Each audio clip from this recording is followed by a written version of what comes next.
ಲಾವಣ್ಯ ಹತ್ಯೆ ಪ್ರಕರಣದಲ್ಲಿ ಮಹತ್ವದ ಬೆಳವಣಿಗೆಯೊಂದು ನಡೆದಿದ್ದು, ಪರಾರಿಯಾಗಿದ್ದ ಪ್ರಮುಖ ಆರೋಪಿ ಚೇತನ್ನನ ಪೊಲೀಸರು ವಶಕ್ಕೆ ಪಡೆದಿದ್ದಾರೆ.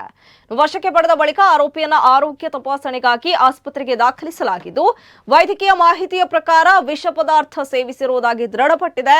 ಇನ್ನೊಂದೆಡೆ ಪ್ರಕರಣದ ತನಿಖೆಯನ್ನ ಪೊಲೀಸರು ತೀವ್ರಗೊಳಿಸಿದ್ದು, ಕೊಲೆ ನಡೆದ ಸಂದರ್ಭದ ವಿವರಗಳು, ಆರೋಪಿಯ ಚಲನವಲನಗಳು ಹಾಗೂ ಘಟನೆಯ ಹಿನ್ನೆಲೆ ಕುರಿತು ಹೆಚ್ಚಿನ ಮಾಹಿತಿಯನ್ನ ಸಂಗ್ರಹಿಸ್ತಾ ಇದ್ದಾರೆ. ವೈದ್ಯಕೀಯ ವರದಿ ಮತ್ತು ಆರೋಪಿಯ ವಿಚಾರಣೆಯ ಬಳಿಕ ಪ್ರಕರಣಕ್ಕೆ ಸಂಬಂಧಿಸಿದ ಮತ್ತಷ್ಟು ಮಹತ್ವದ ಮಾಹಿತಿಗಳು ಬಹಿರಂಗವಾಗುವ ಸಾಧ್ಯತೆ ಕೂಡ ಇದೆ.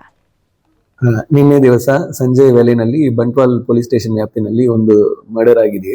ಅದರಲ್ಲಿ ಲಾವಣ್ಯ ಎಂದು ಒಂದು 21 ವರ್ಷದ ಹುಡುಗಿಯನ್ನು ಯಾರೋ ಒಬ್ಬ ವ್ಯಕ್ತಿ ಮರ್ಡರ್ ಮಾಡಿದ್ದಾನೆ ಎಂದು ಒಂದು ದೂರು ಬಂದಿದೆ. ಅದರ ನಿಟ್ಟಿನಲ್ಲಿ ಬಂಟ್ವಾಲ್ ಟೌನ್ ಪೊಲೀಸ್ ಸ್ಟೇಷನ್ ನಲ್ಲಿ ಕ್ರೈಮ್ ನಂಬರ್ 95/26 ಅಂಡರ್ ಸೆಕ್ಷನ್ 78(126) ಮತ್ತು 103 BNS ಪ್ರಕಾರ ಕೇಸ್ ದಾಖಲು ಮಾಡಿ ಕೊಲ್ಲಲಾಗಿದೆ. ಅದು ಎನ್ಕ್ವೈರಿ ಸಂದರ್ಭದಲ್ಲಿ ಅವಳನ್ನು ಮರ್ಡರ್ ಮಾಡಿರೋದು ಅವಳ ದೂರದ ರಿಲೇಟಿವ್ ಆಗಿದ್ದ ಚೇತನಂದ ಒಬ್ಬನು ಆ ಹುಡುಗಿಯನ್ನು ಏಕಪಕ್ಷವಾಗಿ ಲವ್ ಮಾಡ್ತಾ ಇದ್ದ. ಅವನೇ ಮರ್ಡರ್ ಮಾಡಿದ್ದಾನೆ, ತಲ್ವಾರನ್ನು ತಗೊಂಡು ಬಂದು ಎಂದು ಗೊತ್ತಾಗಿದೆ. ತದನಂತರ ಆರೋಪಿ ಪತ್ತೆ ಹಚ್ಚಲಿಕ್ಕೆ ವಿಶೇಷ ತಂಡಗಳನ್ನು ನೇಮಿಸಲಾಗಿದೆ.